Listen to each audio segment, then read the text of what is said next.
Bonsoir, bonjour frères et sœurs, disciples de notre Seigneur et Sauveur Jésus-Christ de Nazareth. Bienvenue dans notre émission La Voix du Conseiller, un moment béni devant les grands trônes bénis de la grâce, Dieu Elohim. Nous sommes bien sur les plateaux de EPV TV Télé-Réalité qui efface les frontières, la servante du Seigneur qui vous rapproche où que vous soyez dans le monde, aux États-Unis, en Afrique, en Océanie, en Amérique, en Inde, partout où vous êtes.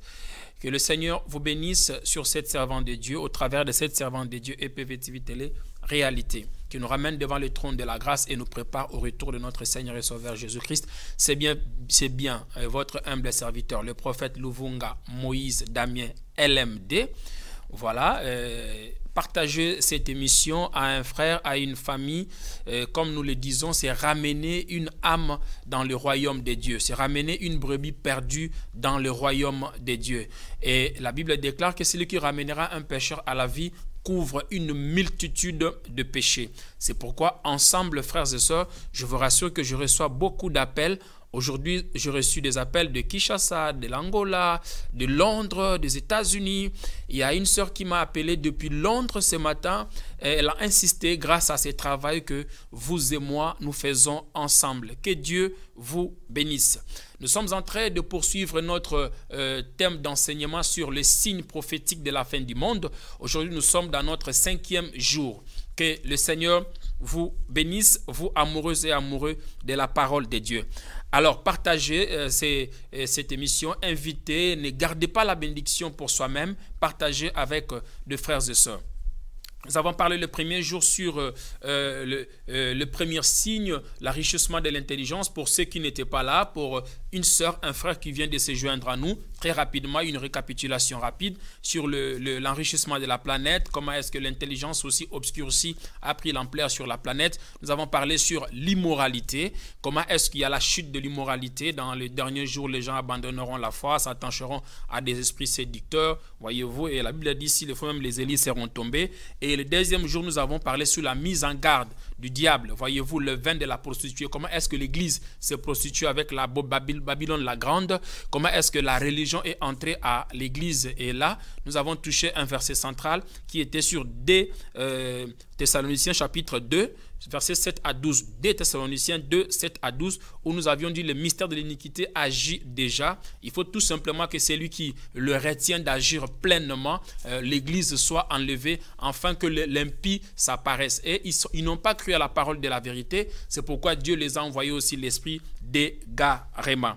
Alors en cela aussi nous avions dit, nul ne peut servir deux maîtres à la fois, soit il haïra l'un et il aimera l'autre. En cela nous avions dit que le monde est divisé en deux parties. Donc le signe qui s'abat maintenant ne sont pas les plaies. Les signes séparent le monde en deux parties comme nous l'avions dit. Il y a une partie qui adore la bête et son image, qui porte la marque 666, et il y a une partie qui ont cru à l'évangile qui est annoncé. Pendant ces temps-là, nous avions dit dans l'Apocalypse 18 qu'il y a un ange, le 4e jour, il y a un ange, Jean voit un ange qui descend et l'éclat de sa gloire éclairait la terre. Pendant ces temps-là, il y a les croyants en lui, Christ et Jésus, qui persévèrent dans la foi et qui continuent à propager la bonne nouvelle du royaume sur la terre. Parce qu'ils sont avertis des signes, ils sont avertis du retour du roi Jésus-Christ de Nazareth. Et le verset B de même Apocalypse 18 nous révèle qu'il y a Babylone la Grande aussi qui ne s'était pas, au travers des leaders politiques, au travers des religieux qui s'intègrent dans l'église et qui amènent les systèmes religieux dans l'objectif de tirer une grande partie des humains vers le sort qui est réservé au diable. Et pendant que, après avoir divisé le monde en deux parties, c'est là maintenant la Bible dit, c'est là on verra la persévérance de ceux qui ont cru dans le Seigneur. Voyez-vous, ceux qui ont connu la meilleure conversion dans le Seigneur. Et après juste le signe, l'Apocalypse 22, le verset 11 va s'accomplir. C'est-à-dire que ceux qui font le mal vont continuer dans le mal et ceux qui pratiquent la justice vont évoluer dans la justice. Et c'est là que nous verrons l'accomplissement de parabole du blé et des livrées. Le mal et le bien vont grandir ensemble jusqu'à la maturité. Et c'est en cela seulement, quand Dieu verra que le péché a atteint son sommet et la maturité, il pourra revenir sur la terre maintenant pour ôter l'ivraie et garder le blé. Et les blés, quand on les garde, c'est pour la récolte future ou c'est pour la providence, parce que ça sert d'utilité. C'est comme les croyants sauvés qui doivent revenir pour vivre pour l'éternité. Alors, après cela, avant que le Christ ne se révèle dans les airs, nous avons parlé maintenant, le quatrième jour, nous avons parlé sur les signes ou les plaies qui vont s'abattre sur la planète, d'autant plus que le mal a grandi. Voyez-vous, comme fut le cas en Égypte. Pendant qu'Israël était en train de vivre la souffrance sous le joug de Pharaon, il y avait du côté aussi de Pharaon qui se croyait que le jour de l'Éternel ne viendra pas. Les jours des hommes existent, les jours de l'Éternel aussi existe. La Bible parle du grand jour de l'Éternel. Moïse a longtemps averti Pharaon de libérer le peuple. Voyez-vous, Moïse a longtemps averti Pharaon de libérer le peuple. C'est comme maintenant aussi, Dieu est en train d'avertir la planète au travers de ses enfants, au travers de ses disciples, au travers de ses serviteurs. Vous voyez, quand vous ouvrez, vous vous connectez sur votre compte, je ne sais moi, Periscope, Facebook, WhatsApp, vous voyez, il y a des enfants de Dieu partout dans le monde qui sont en train d'avertir le peuple. Pourquoi ils avertissent? Ils avertissent parce que il y a le signe, la marque de la bête qui circule sur la terre et les enfants de Dieu sont prévenus de ces choses-là. Ils sont en train de sonner, de lancer la sonnette en larmes, de venir entrer dans l'arche, de venir de se rapprocher de l'arche car l'heure est grave.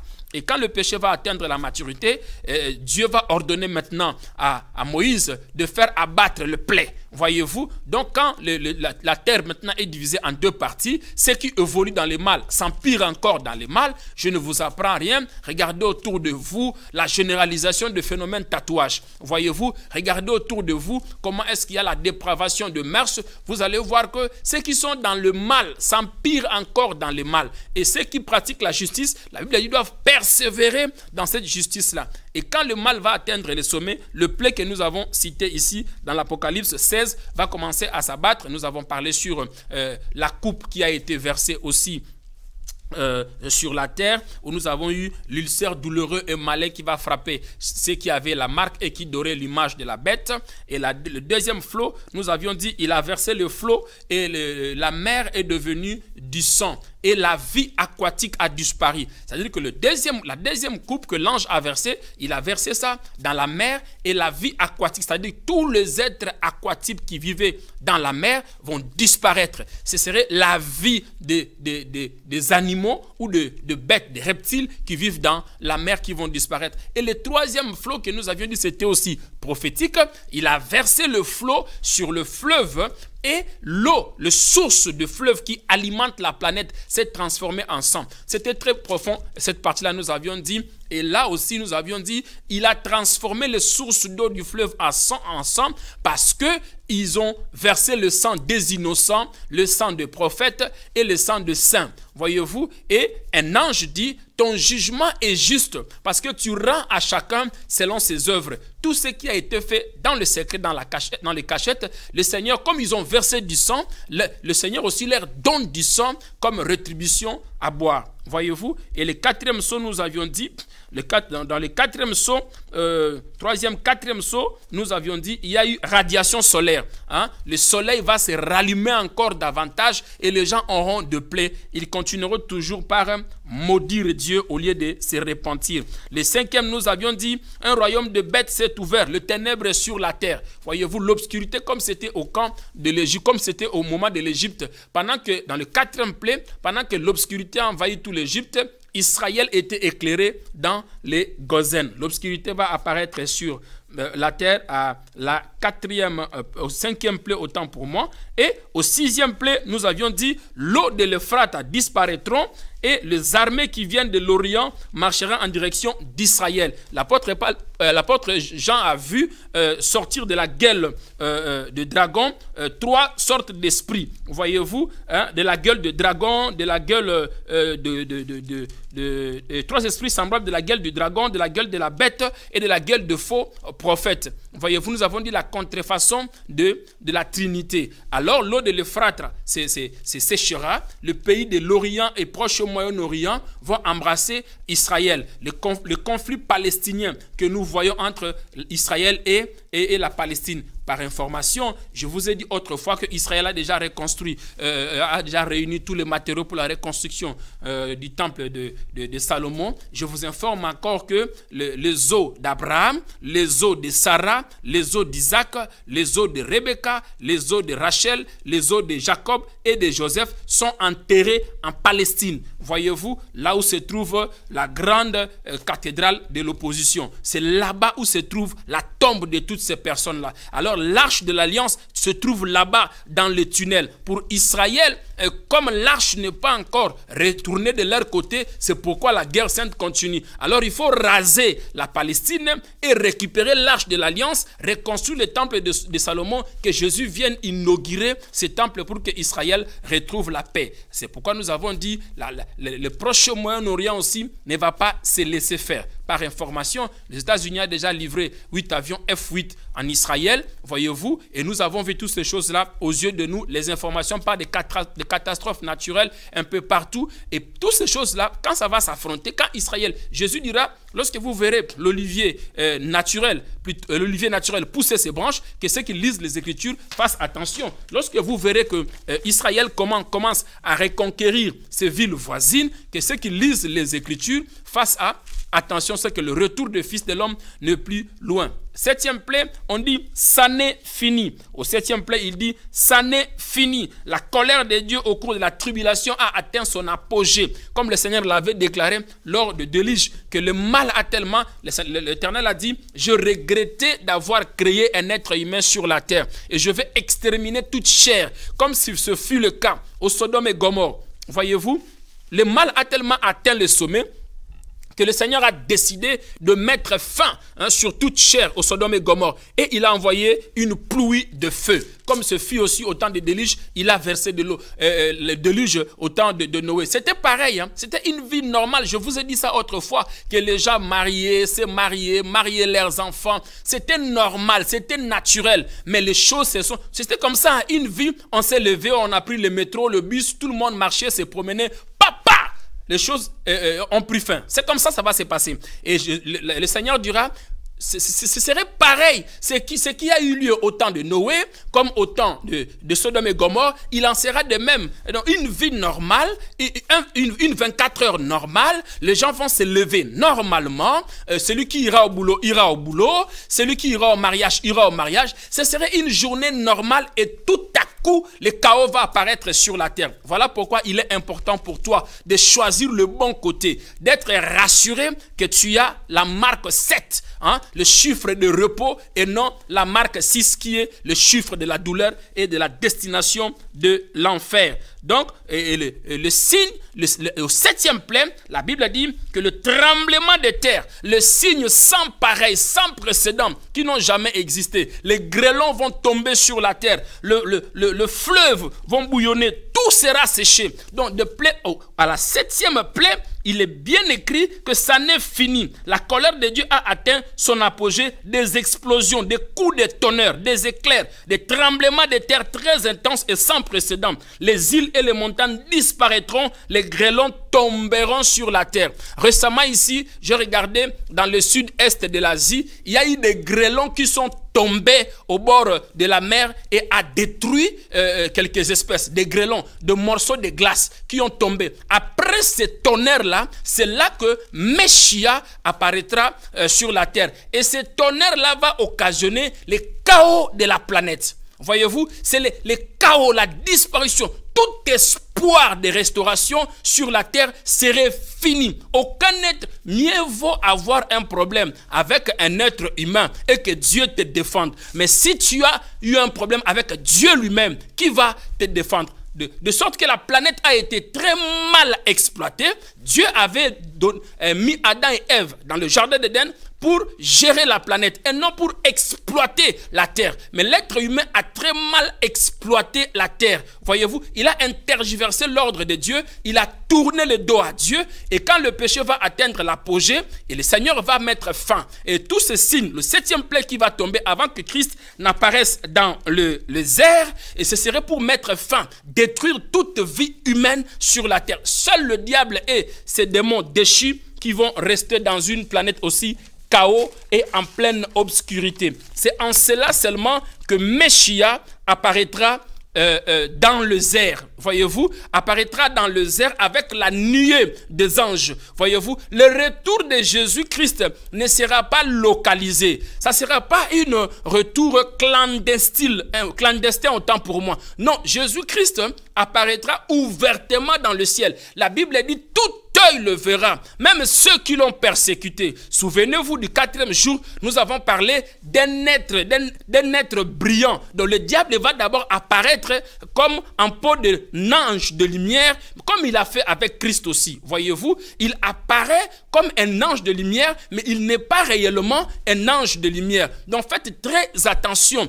Pendant ce temps-là aussi, il y a quelqu'un qui apparaît comme un ange de Dieu, mais qui n'est pas un ange de Dieu, qui est en train de poser la marque de la bête sur la terre. Après le 7 plaies qui s'abat, Christ se révèle dans les airs. Et comment ces choses-là se passent? La Bible ne nous a pas laissé aussi ignorants à ces choses-là. La Bible nous a révélé, le Seigneur a donné des paraboles aussi mystérieuses qui nous a expliqué au sujet de son retour. Ceci nous amène directement dans Matthieu chapitre 25, le verset 1 jusqu'au verset 6. Là, le Seigneur donne un parabole très pertinent, s'il vous plaît.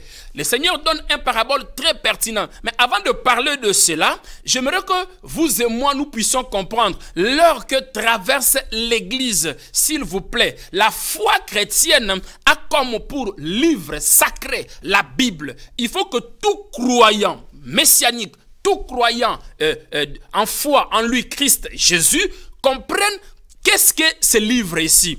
Qu'est-ce que la Bible? Parce que lorsqu'on te parle de Dieu Elohim, lorsqu'on te parle de Jésus-Christ, on fait référence à ces Écritures. On fait référence aux informations de la Bible. Je vous ai dit que la Bible n'est pas une fruit de la pensée humaine. La Bible, c'est un recueil des informations. Parce que le retour dont nous voulons parler, le thème d'aujourd'hui, le retour du roi Jésus-Christ. Vous allez voir que le Saint-Esprit nous a aidés à l'intituler le retour du roi Jésus-Christ de Nazareth. Pourquoi nous avions dit le retour du roi Jésus-Christ de Nazareth? C'est lui qui revient. Ce n'est pas l'agneau de Dieu qui ôte les péchés du monde. S'il vous plaît, celui qui revient, ce n'est plus l'agneau de Dieu. Celui qui vient, c'est le roi des rois. L'Apocalypse dit, il vient, 22 le révèle, il vient avec la rétribution pour payer à chacun selon ses œuvres.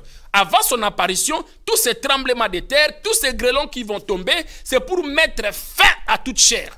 Voyez-vous, c'est pour mettre fin à toute chair, à toute chair. Mais toutes ces choses-là, nous ne les inventons pas, nous exploitons la Bible. Alors tout enfant de Dieu doit comprendre comment est-ce que Dieu se révèle. Parce que si vous ne maîtrisez pas comment est-ce que Dieu se révèle à chaque époque, à chaque moment, à chaque période, et dans quelle situation il se révèle, vous allez patauger, vous serez inconstant, vous serez déséquilibré, vous serez comme Simon flottant dans la mer de Tibet et demandant au secours au Seigneur. Voyez-vous, vous devez quitter Simon, devenir pierre de roc fondée. Voyez-vous, nous sommes assis dans l'enseignement des prophètes et des apôtres, Jésus-Christ étant la pierre angulaire. La seule chose que vous pouvez retenir, vous et moi, parce que nous sommes aux médias faute de temps, nous n'allons pas enseigner toute la Bible, mais nous pouvons donner l'essentiel. La Bible que vous voyez, je l'ai dit maintes fois ici sur ce plateau de la servante de Dieu EPV TV Télé-Réalité, que je vous demanderai en passant de prier, de penser pour cette télévision, Quand vous prenez la Bible de Genèse jusqu'au dernier livre de Malachie, le dernier chapitre, vous aurez votre Bible en deux parties. S'il vous plaît, vous aurez votre Bible en deux parties. Vous aurez l'Ancien Testament qui n'est pas l'Ancienne Alliance. Vous aurez le Nouveau Testament qui n'est pas non plus la Nouvelle Alliance. Donc le livre de Matthieu jusqu'à l'Apocalypse, c'est le Nouveau Testament. Ce sont les documents écrits. Ce sont des informations concernant Dieu tel s'est révélé dans l'Ancienne Alliance, concernant Dieu tel s'est révélé dans la Nouvelle Alliance. Or, la Nouvelle Alliance commence de Genèse jusqu'au livre de Jean. Parce qu'en commençant par Matthieu, Marc, Luc, les 4 livres-là expliquent comment est-ce que Jésus-Christ, Dieu est venu sur la terre et il a accompli la loi. Il a accompli Genèse jusqu'à Malachie. C'est simple à comprendre. Donc Matthieu, Marc, Luc, Jean, les disciples qui ne sont pas encore apôtres, dans les 4 évangiles, ils racontent la bonne nouvelle. C'est quoi cette bonne nouvelle qu'ils racontent? Qu'il y a un Dieu qui est venu, qui a accompli la loi. Tout ce qui a été écrit par la loi, les psaumes et les prophètes. Donc de Genèse jusqu'à Malachie, dans les évangiles, il y a un Dieu qui est venu, qui a accompli ces choses. Le Nouveau Testament n'est pas la Nouvelle Alliance. C'est l'accomplissement, l'achèvement de l'accomplissement de la loi. Chacun témoigne ses œuvres avec Christ. Je t'informe, frères et sœurs, Jésus n'a rien fait pour lui-même. Rien. Jésus n'a rien fait pour lui-même. Il a quitté le trône pour toi et moi. Il est venu sur la terre pour toi et moi. Il est entré à Marie pour toi et moi. On l'a arrêté pour toi et moi. Il est monté sur la croix pour toi et moi. Il est descendu pour toi et moi. On lui a mis dans la grotte pour toi et moi. Il est allé dans les séjours inférieurs de la terre pour toi et moi. Là-bas sur la croix, on l'a percé pour toi et moi. Tout ce que Jésus a fait, il l'a fait pour toi et moi. C'est pourquoi la Bible dit, Dieu lui a donné un nom qui est au-dessus de tout nom. De sorte que tout genou fléchisse et toute langue confesse que Jésus-Christ est Seigneur dans la gloire de Dieu le Père. Maintenant, Jésus-Christ est dans la gloire de Dieu le Père. Voilà là où nous sommes. Et dans la gloire de Dieu le Père, nous attendons son retour glorieux. Voyez-vous, et dans la gloire de Dieu le Père, il sait que le diable a la tête ouverte, parce que la Bible dit, sa tête est écrasée. Il faut que le Seigneur Jésus-Christ puisse mettre fin au diable. Et pour mettre fin au diable, il s'est révélé à nous en forme du Saint-Esprit. En croyant en lui et à son œuvre totale, complète, parfaite et achevée sur la croix de Golgotha. Voyez-vous, tout ce qu'il a fait ça pour nous. Voyez-vous, nous sommes les bénéficiaires de cette chose, de cette œuvre de la croix. Voyez-vous, et là, nous ne sommes pas au temps où Jésus est venu sur la terre.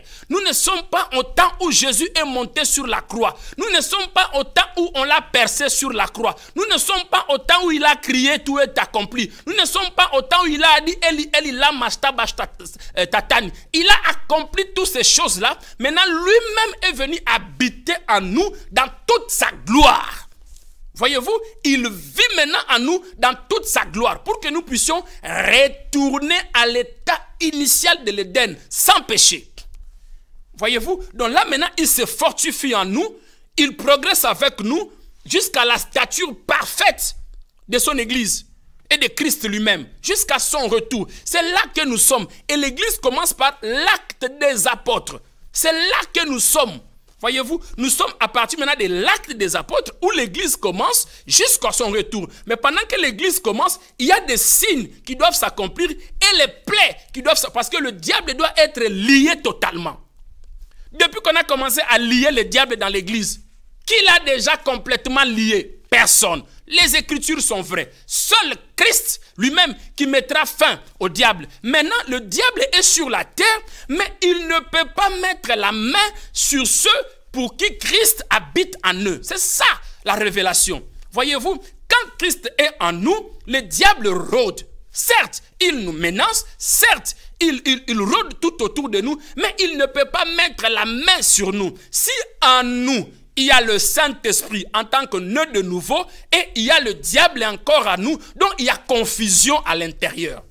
Voyez-vous, c'est qu'il y a confusion sur la nouvelle naissance. Dieu ne cohabite pas avec le diable. Les mal ne peuvent pas cohabiter avec le bien. Soit tu es de Christ, soit tu es de l'autre côté. Donc, il n'y a que deux côtés. Soit tu sers maman, soit tu sers Dieu. Soit tu es de Christ, soit tu es du diable. On ne peut pas avoir le Saint-Esprit et le diable au même moment. C'est la question que moi je me pose. Lorsqu'on fait la délivrance à un chrétien, lorsqu'on délivre un chrétien, lorsqu'on prie pour un chrétien, soit on chasse l'esprit mauvais à un chrétien, je me pose des questions. Avant que moi, prophète, je ne puisse chasser les démons à un chrétien, qu'est-ce qui se passe? C'est-à-dire quoi? Les démons et le Saint-Esprit cohabitent ensemble dans le cœur de cette personne. Confusion totale. Voyez-vous? Donc, je délivre un chrétien, je chasse les démons dans le temple de Dieu, c'est-à-dire que les démons sont infiltrés, le Saint-Esprit est aussi là. Les deux sont en train de cohabiter ensemble sur un même temple. Confusion, ça n'existe ni sur le trône, ni sur le tabernacle, ni sur le temple de Salomon, nulle part. C'est là où se trouve la confusion. Voyez-vous, lorsque le démon habite à la personne, c'est que la personne s'est soumise à la tentation, il a ouvert les portes. Voyez-vous, il a ouvert les portes, point final. Il n'y a plus rien à dire. Et le problème, ce n'est pas de chasser les démons. Le problème, c'est de réconcilier la personne avec Dieu. Et le démon prend fuite. Tout seul. Résistez-le avec une foi ferme et il fuira loin de vous. C'est là où se trouve le problème. Donc après maintenant le plaie qui s'abat sur la terre. Après ce plaie-là, Christ se révèle. Et dans les paraboles de Matthieu, chapitre 25, le verset 1 à 6. Moi, je paraphrase parce que je suis à la télé. Vous pouvez vérifier les paraboles partout où vous êtes à la lumière de la parole de Dieu. On nous donne les paraboles des semeurs, plutôt, de semeurs. Voyez-vous? Et Jésus, plutôt des 10 vierges, autant pour moi. On donne les paraboles des 10 vierges. Jésus-Christ dira aussi un parabole puissant. Il dit, le royaume des cieux est semblable aux 10 vierges, s'il vous plaît. Hein? Il dit le royaume par rapport à son retour. Le thème est bien le retour du roi Jésus-Christ sur la terre. Voyez-vous, Jésus-Christ de Nazareth. Voyez-vous, et là, on donne les paraboles des 10 vierges. Il dit le royaume des cieux. Il ne parle pas du royaume de Dieu. Parce que lorsqu'il était sur la terre, il parlait de royaume de Dieu, s'est approché de vous. Mais là, on parle de royaume des cieux. Voyez-vous, parce que Jésus-Christ quittant le trône de la grâce, venant sur la terre, la révélation est que le royaume des cieux est devenu royaume de Dieu et s'est approché de l'homme. C'est pourquoi je vous ai dit autrefois ici, il a dit de tous ceux qui sont nés de la femme, il n'y en a pas eu plus grand que Jean. Alors que le plus petit dans le royaume de cieux est plus grand que Jean. Parce que Jean n'était pas enfant de Dieu. Mais toi et moi sommes enfants de Dieu. Voyez-vous? Donc nous bénéficions, nous sommes les bénéficiaires des œuvres de la croix, hein, des acquis de la croix. Voyez-vous? Et c'est là que nous sommes. Voyez-vous? Il donne le parabole des 10 vierges. Il dit le royaume des cieux est semblable aux 10 vierges qui entendent le pouls, dont il y a 5 sages, 5 vierges sages et 5 vierges folles. Il y a quelque chose qui ressemble les 10 vierges et il y a quelque chose qui les dissemble dans ces paraboles des 10 vierges. Alors qu'il illustre son retour. Voyez-vous, il dit les 10 vierges, il y a 5 vierges sages et il y a 5 vierges folles. Mais toutes les 10 veulent voir le pouls. Et la Bible dit, un cri s'est fait entendre au milieu de la nuit. Voyez-vous, au milieu de la nuit, c'est le temps de la confusion.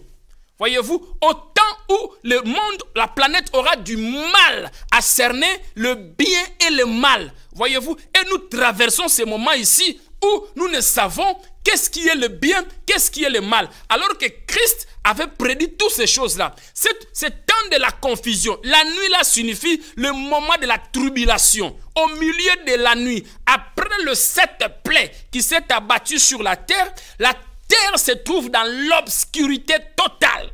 Voyez-vous, la terre se trouve dans l'obscurité totale et le rescapé de plaies sont protégés comme les Égyptiens, comme les Israélites en Égypte. Voyez-vous, pendant que le plaie de Moïse s'abattait sur l'Égypte, il y a eu le rescapé qui avait la marque de l'agneau qui était protégé par un ange. Et pendant que le plaie s'abattait sur la terre, il y a l'église qui est partie avec lui.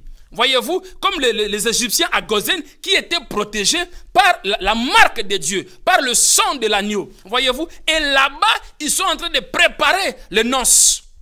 Voyez-vous, au milieu de la nuit, le temps de la confusion.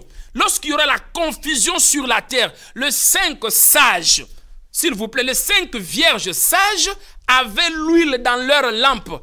Et les 5 folles n'avaient pas l'huile dans leur lampe. L'explication est aussi claire. L'huile illustrait le Saint-Esprit. Mais nous ne sommes pas encore dans l'acte des apôtres. S'il vous plaît. Parce que dans le tabernacle, l'ordre a été donné, l'huile devait être constant dans le chandelier. Le chandelier devait être allumé constamment, continuellement. Et là, nous ne sommes pas à l'église. Le Saint-Esprit n'est pas encore descendu, c'est Christ qui le dit. Il illustre l'huile comme le Saint-Esprit qui doit éclairer la vie d'un enfant de Dieu. C'est-à-dire quoi? Donc la présence, ton corps devient le temple du Saint-Esprit. Et le temple est conçu pour un seul but, l'adoration. Tu dois avoir l'huile. Et la Bible dit, l'époux tardant de venir, les 10 vierges s'est assoupi dans le sommeil. Le fait aussi que le 10 dorment représente que ces 10-là ont quelque chose qui peut leur ressembler. Donc à l'église, tout le monde peut s'autoproclamer enfant de Dieu. Voyez-vous, tout le monde peut se dire que je suis la vierge, j'attends l'époux, je me prépare pour le retour. Mais les problèmes qui se différencient les problèmes qui différencient les 10 vierges, c'est ce qu'ils ont à leur intérieur. Voyez-vous, d'autres avaient l'huile, les autres n'avaient pas d'huile. C'est ça qui leur différenciait. Ce qui leur différenciait, ce n'était pas le fait qu'ils s'autoproclamaient et tous chrétiens. Ce n'était pas ça le problème. Le problème est que qui avait Christ en lui? Qui avait le Saint-Esprit en lui? Voyez-vous, il y avait, si on amenait ces 10 vierges auprès d'un gynécologue, il va dire, mais toutes sont vierges. Voyez-vous, mais la différence, Christ dit, les 5 sages avaient l'huile, les 5 autres n'avaient pas d'huile. Et au milieu de la nuit, le temps de la confusion, au milieu de la nuit, comme le temps où nous sommes aujourd'hui, le temps de la confusion totale, au milieu de la nuit, nous sommes au temps où le patriarche Isaac avait les yeux obscurcis et il a confondu la bénédiction de Jacob. Voyez-vous, le temps du blé est de livrer, le temps de 5 sages vierges et de 5 folles vierges. Et le Christ, plutôt, l'époux tardant de venir, la Bible dit, ils se sont endormis. Les 10. Donc extérieurement, comprenez bien, l'époux tardant de venir, c'est comme aujourd'hui, beaucoup ne croient pas que Jésus-Christ va revenir. Beaucoup ne croient pas. Ah, on est habitué. Depuis longtemps, il dit ces choses-là depuis les apôtres, ça n'arrive pas. La Bible dit au milieu de la nuit, l'époux tardant de venir, les 10 se sont assoupis de sommeil. Cela veut dire quoi? Extérieurement, dans l'extérieur, on les identifie tous pareils. Dans l'église 4 murs, par présomption, tout le monde se dit chrétien, tout le monde se dit enfant de Dieu. Mais la Bible dit, au milieu de la nuit, l'époux apparaît. Et quand l'époux apparaît, la Bible dit, toutes les 10 se sont réveillées. Toutes les 10 se sont réveillées. Et il s'est hâté pour voir l'époux. Il s'apprêtait pour voir l'époux. Ceux qui avaient l'huile dans leur lampe, ceux qui avaient le Saint-Esprit en eux, ce sont ceux-là qui ont vu l'époux. Et les autres qui n'avaient pas l'huile, la Bible dit, ils ont demandé aux 5 vierges de leur donner de l'huile. Les 5 vierges les ont dit, allez-y acheter de l'huile. Or que le Saint-Esprit ne peut pas s'acheter par de l'argent.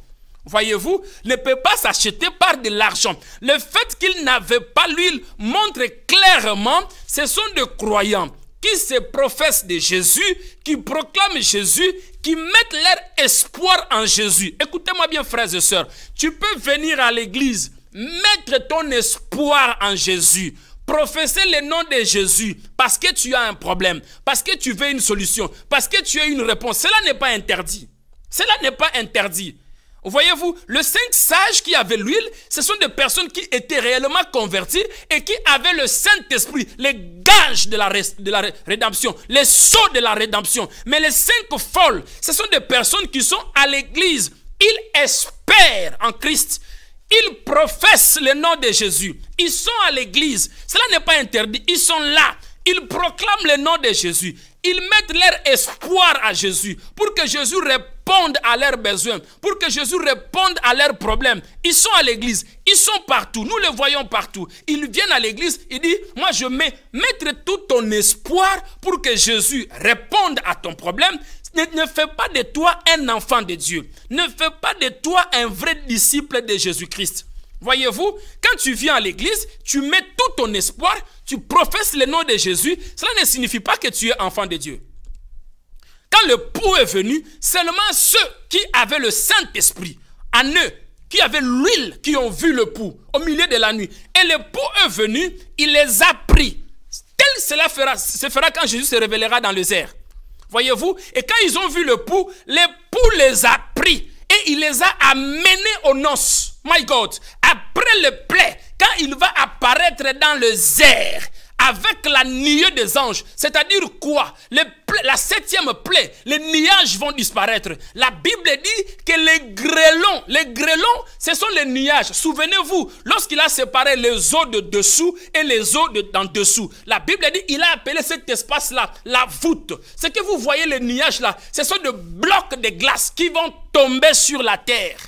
Ce sont des blocs de glace. La Bible dit des grêlons vont tomber et Christ apparaîtra avec la nuée des anges. Non, ce n'est pas comme on nous explique qu'il va sortir namapata, akobima namapatate, mais il viendra avec la nuée des anges.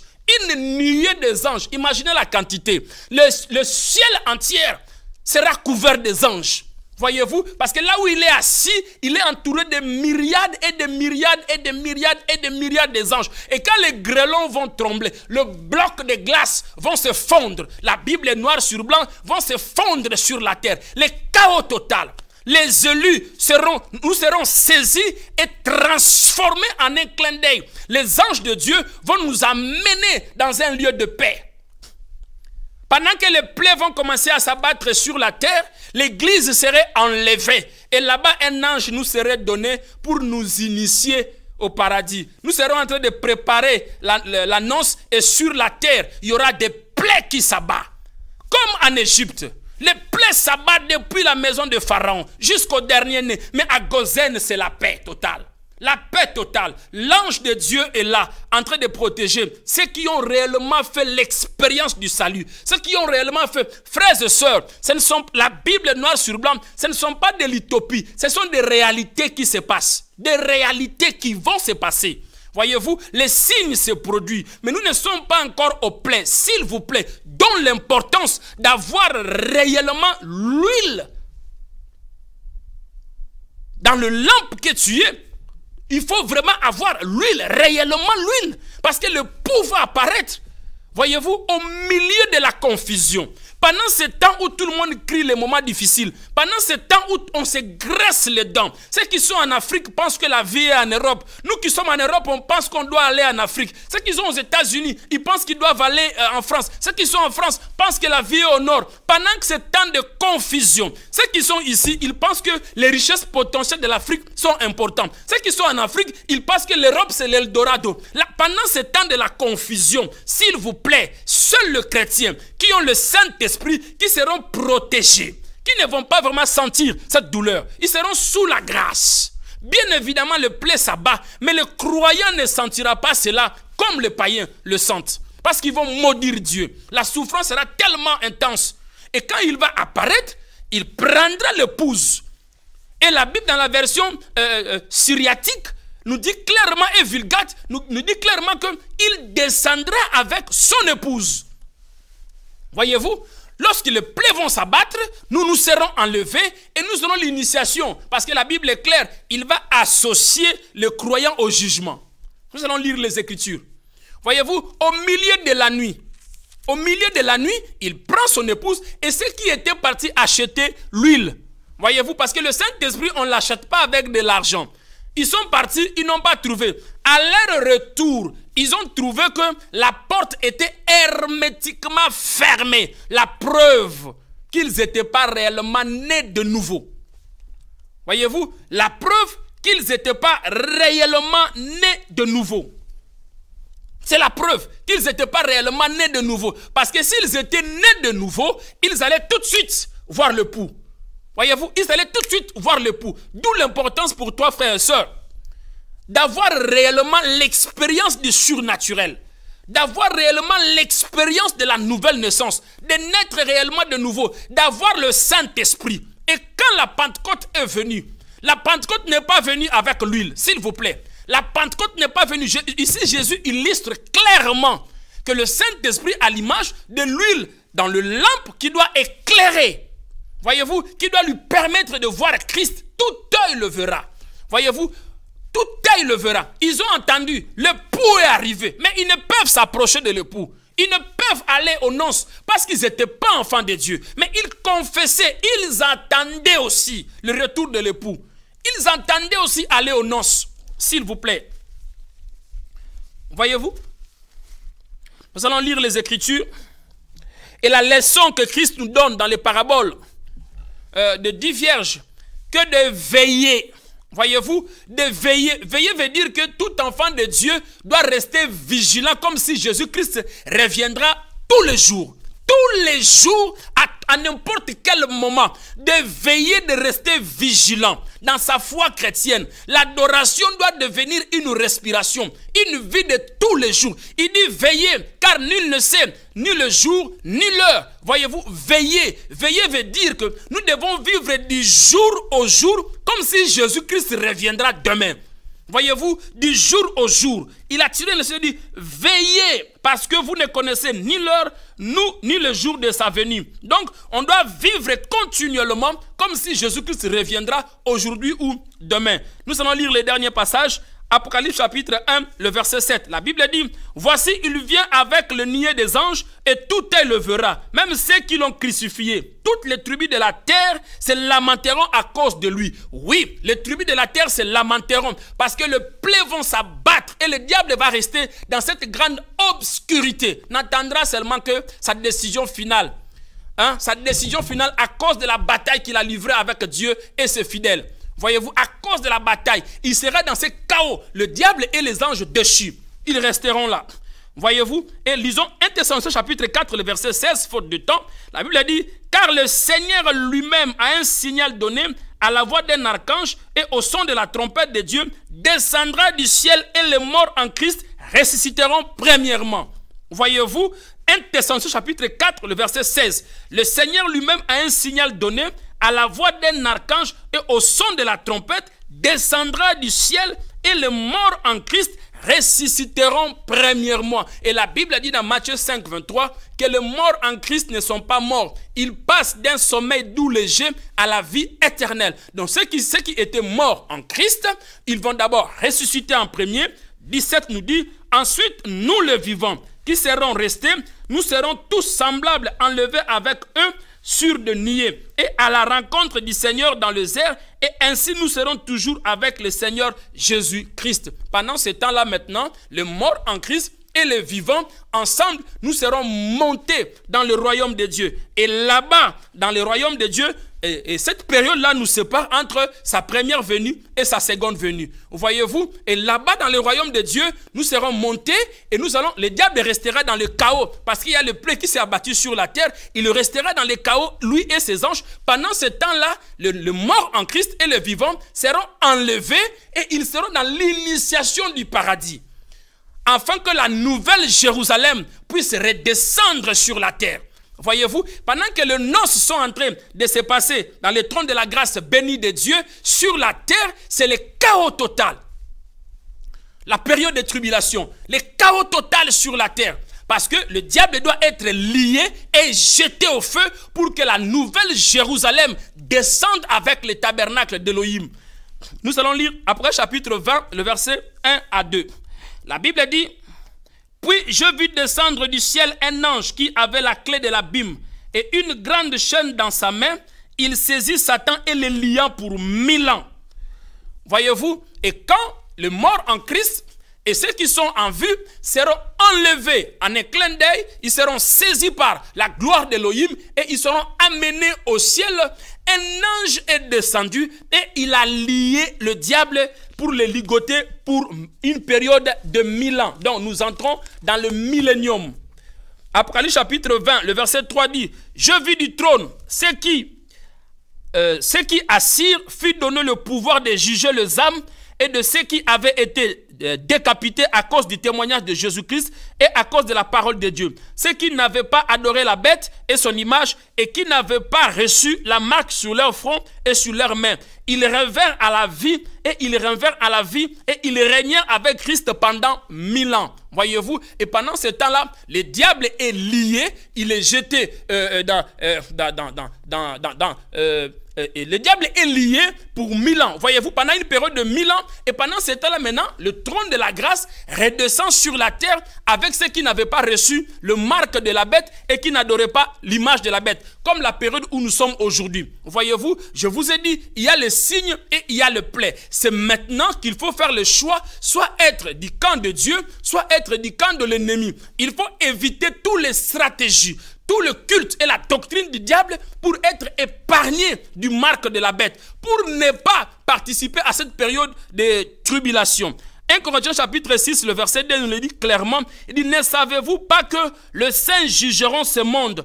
À la fin du millénium, Jésus-Christ, le racheté, prépare leur retour sur la terre. Voyez-vous, donc pendant ce temps-là, après le plaid, Jésus-Christ revient sur la terre, il prend les morts en Christ et ceux qui sont vivants, il le ramène dans le trône de la grâce pendant qu'ils sont en train de préparer le noces pour revenir maintenant habiter sur la terre. Là, le diable reste dans l'obscurité et le sort qui lui est réservé. Voyez-vous, parce qu'il a mené une bataille contre la parole de Dieu. Il a mené une bataille contre le trône de la grâce béni de Dieu Elohim.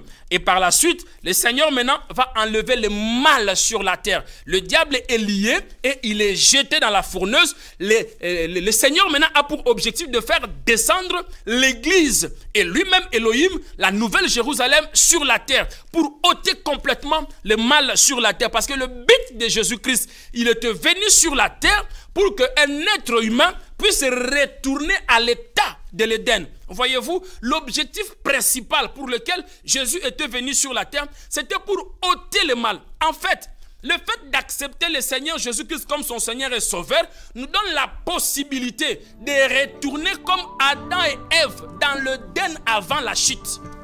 C'est ça l'objectif final.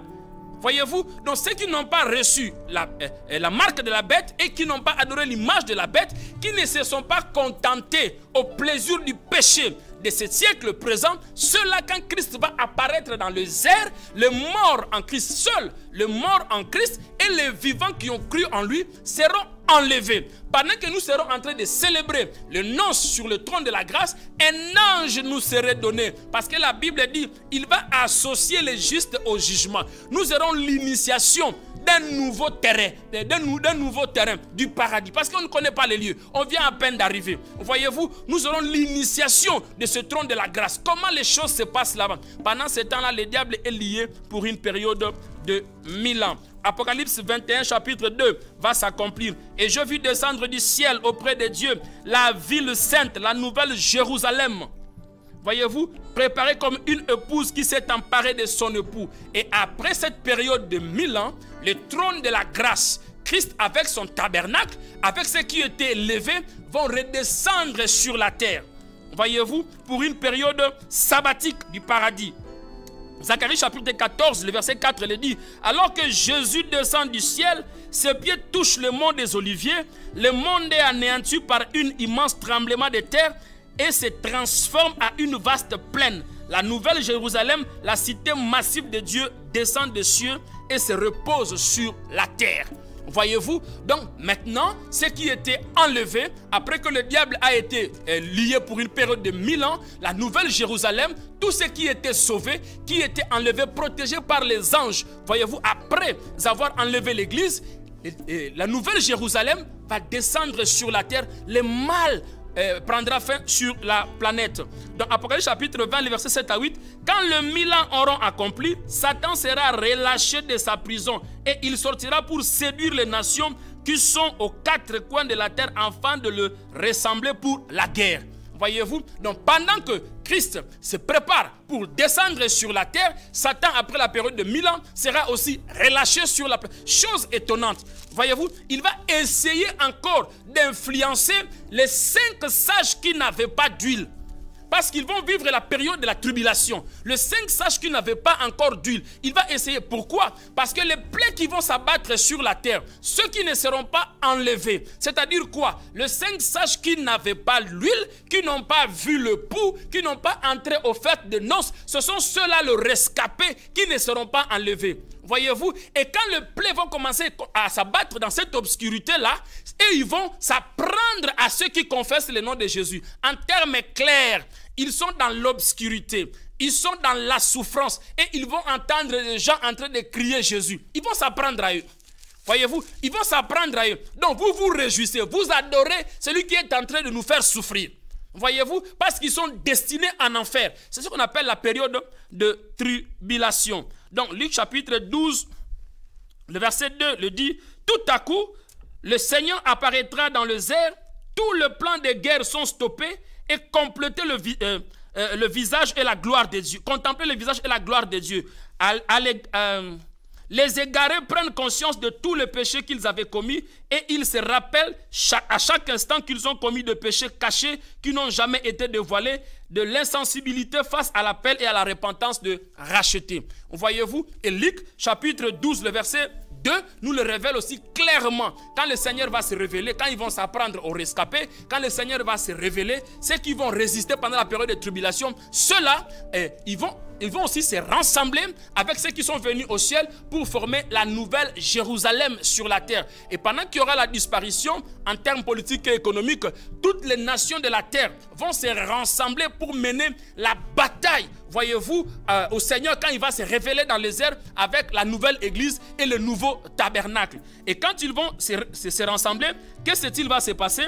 La Bible dit dans Marc chapitre 4, le verset 1 à 3, « Car le jour vient et ardent comme de la fournaise, tous les humains et tous les méchants seront comme du chaume et vous le foulerez les méchants car ils seront comme le cendre sous la plante de vos pieds. » Et à la présence d'Élohim sur la terre, la Bible dit par le souffle de sa bouche, il va emballer Satan et tous ses anges déchus, les envoyer dans la fourneuse ardente. Et par la suite, la nouvelle Jérusalem va descendre sur la terre. Et Christ lui-même éclairera la terre par sa gloire. Apocalypse chapitre 21, le verset 1 va s'accomplir. Puis j'ai vu un nouveau ciel, une nouvelle terre, car le premier ciel et la première terre avaient disparu. Après cette disparition, le Seigneur, par la puissance de sa parole, renouvelle la terre. Apocalypse chapitre 21, le verset 4. Il essuiera toutes les larmes de leurs yeux et la mort ne sera plus. Il n'y aura ni deuil, ni cri, ni douleur. Et les premières choses ont disparu. Donc après avoir lié le diable et ses anges déchus, les envoyer dans le feu éternel qui leur avait été réservé, les seigneurs avec les élus vont descendre sur la terre pour ôter le mal. Car les premières choses ont disparu et la nouvelle terre, la nouvelle Jérusalem sera installée sur la terre. Voyez-vous, et nous allons parler la séance prochaine de comment est-ce que cette nouvelle Jérusalem et cette nouvelle terre va s'installer sur la terre. Il est important pour toi, dans au regard de toutes ces choses que nous avons montrées aujourd'hui, de te positionner, frères et sœurs. De te positionner, de montrer tu es de quel côté. Voyez-vous, est-ce tu es du côté des marques de la bête et de son image ou bien tu es du côté de Christ? La Bible noir sur blanc nous le révèle. Ceux qui ont la marque de la bête, les plaies et les souffrances qui leur sera infligé, et ceux qui n'ont pas aussi la marque de Dieu, les sorts qui leur sont réservés, ceux qui ont Christ et ceux qui leur sont aussi réservés. Es-tu du côté de Christ? As-tu la marque de la bête et tu adores son image? Ou bien tu es du côté du Seigneur Jésus-Christ? Il est grand temps, frères et sœurs, de faire le choix. Voyez-vous, ne sois pas comme les 5 folles qui étaient des chrétiens, qui professaient le nom de Jésus-Christ, mais en eux, ils n'avaient pas le Saint-Esprit. Le problème, ce n'est pas ce qui t'entoure. Le problème, ce ne sont pas les plaies qui sont autour de toi. Le problème, ce ne sont pas les choses que tu vois, les difficultés que tu surmontes. Le problème, c'est qui es-tu face à tous ceux qui t'entourent? Voyez-vous, face à toutes les épreuves qui sont autour de toi, qui es-tu? Quelle est ton identité réelle? Quand Jésus-Christ apparaîtra dans les heures, quelle est ton identité réelle? Qui es-tu? Aimerais-tu recevoir seulement le bien de ce monde, comme ces 5 sages, 5 vierges folles qui étaient là, qui professaient le nom de Jésus, qui avaient espoir à recevoir les choses de Dieu, mais qui oubliaient l'éternité. Voyez-vous, mais qui oubliaient l'éternité, ou bien es-tu le 5 sages qui avaient l'huile en eux? Les problèmes, ce ne sont pas les maladies, les problèmes, ce ne sont pas les difficultés, les problèmes, ce ne sont pas les épreuves, les problèmes est ton identité. Est-ce que tu as la marque de Dieu?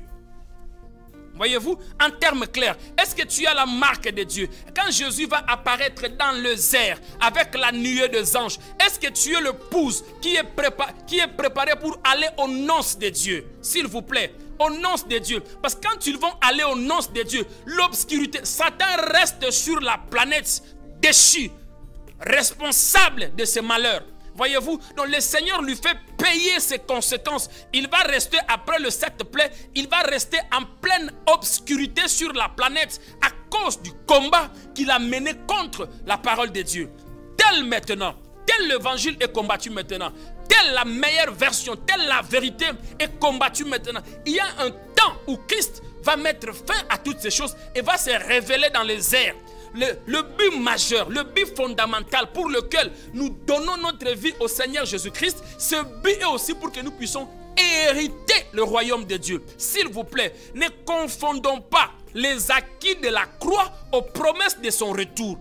Le mystère est que quand tu donnes ta vie au Seigneur Jésus-Christ, automatiquement, il y a des choses que tu bénéficies.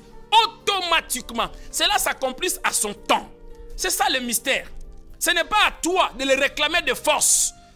Voyez-vous, ce n'est pas à toi de le réclamer de force. Il suffit seulement que tu manifestes le désir. La chose là, comme à l'Éden. Nous allons retourner à l'état initial de l'Éden. Donc, il est important que tu puisses avoir la marque de Dieu. Il est très important, frères et sœurs. Partout où tu vas, si ton identité chrétienne n'est pas aussi réelle, c'est très dangereux pour ton éternité. Très dangereux pour ton éternité. Et Jésus a dit, veillez. Veiller veut dire, il faut vivre tous les jours, comme si Jésus reviendra le lendemain. C'est ce que ça signifie, veiller. Quand Christ habite en toi, les acquis de la croix, les 7 derniers cris qu'il a poussés sur la croix, sont devenus tes bénéfices. Voyez-vous? Et là-bas sur la croix, il t'a tout donné. Quand tu reçois cela, tu as la marque de Dieu sur la terre. Personne ne peut te toucher. Comme je l'ai dit autrefois, que la loi de l'esprit et de vie nous a rachetés, et la loi du péché et de la mort, l'ordonnance qui nous condamnait, il a effacé. Lorsqu'il efface l'ordonnance, il fait de toi héritier et co-héritier du trône. Co-héritier du trône. Les signes s'abattent, le plaid s'abat, toi tu es sous la grâce. Il se révèle dans les airs, tu as déjà l'automatisme en toi, tu as déjà le Saint-Esprit. Au son de l'archange et de 7e trompette, tu montes au paradis. Pendant que la terre souffre dans l'obscurité, le diable est lié pour 1000 ans, il est jeté. Là-bas, nous sommes dans le trône, un ange nous a donné l'initiation aux noces, l'initiation à la nouvelle Jérusalem. Après avoir lié les diables et ceux qui sont sur la terre vont s'apprendre aux rescapés, aux 5 sages. Les 5 sages folles, ce sont ceux-là qui prêchent une doctrine qui n'a rien à voir avec la croix de Jésus. Qui n'a rien à voir avec la croix de Jésus. Voyez-vous, tout ce que Jésus a accompli, tout ce qu'il a fait, il a déjà accompli. Commençons à partir de l'acte des apôtres, le 7 Christ sur la croix. Jésus n'est plus là dans son corps physique. Tout ce qui s'est passé pendant son corps physique est déjà accompli. Jésus est là maintenant dans la personne du Saint-Esprit en nous. Et il nous prépare en son retour. Il est important pour toi, disciple de notre Seigneur Jésus-Christ, d'avoir la marque de Dieu. Cet enseignement a pour but que tu puisses faire le choix là où tu es. Fais le choix de rester dans le camp de Dieu, d'avoir la marque de Dieu, s'il vous plaît. De vérifier ton identité chrétienne. Partout où tu fréquentes, n'importe quelle église où tu fréquentes, il faut prier, oui. Il faut être béni, oui. Si tu veux même en abondance, oui, comme tu veux. On n'interdit pas toutes ces choses-là. Les miracles, oui. Mais n'oublie pas ton éternité. N'oublie jamais ton éternité, ton identité. Parce que toutes ces choses-là resteront sur la terre. Le mariage restera sur la terre. La voiture restera sur la terre. Toutes ces choses-là resteront sur la terre. C'est essentiel, mais ce n'est pas fondamental, s'il vous plaît. Ce qui est fondamental et qu'à ce dernier son de la trompette, que moi je sois réellement sa vraie épouse. Moi et lui puissons nous retrouver dans le Saint Paradis. Et tu veux avoir le mariage d'aujourd'hui ou bien tu veux hériter le palais de Dieu et vivre sans le mal dans le palais de Dieu. Que le Seigneur vous bénisse. Nous allons finir cet enseignement le mardi prochain et désormais nous sommes ici chaque mardi de 20h à 21h si nous n'avons pas d'incidence de transport. Que le Seigneur bénisse l'homme de Dieu, le révérend pasteur Constant Efwanga qui était à la régie. Que Dieu bénisse aussi le frère Obio qui nous a assisté à la technique. Maman Nadine Efwanga qui est toujours là à côté de nous pour soutenir l'œuvre de Dieu. Que le Seigneur vous bénisse. Partagez cette vidéo, se faire du bien à une soeur, à un frère, où qu'il soit. Je bénis la sœur Shagi Fanika. Je bénis la maman Eden Liala. Que le Seigneur vous bénisse aussi partout où vous êtes. Que la gloire et la paix de Dieu soient sur vous tous. Que Dieu vous bénisse. Au revoir.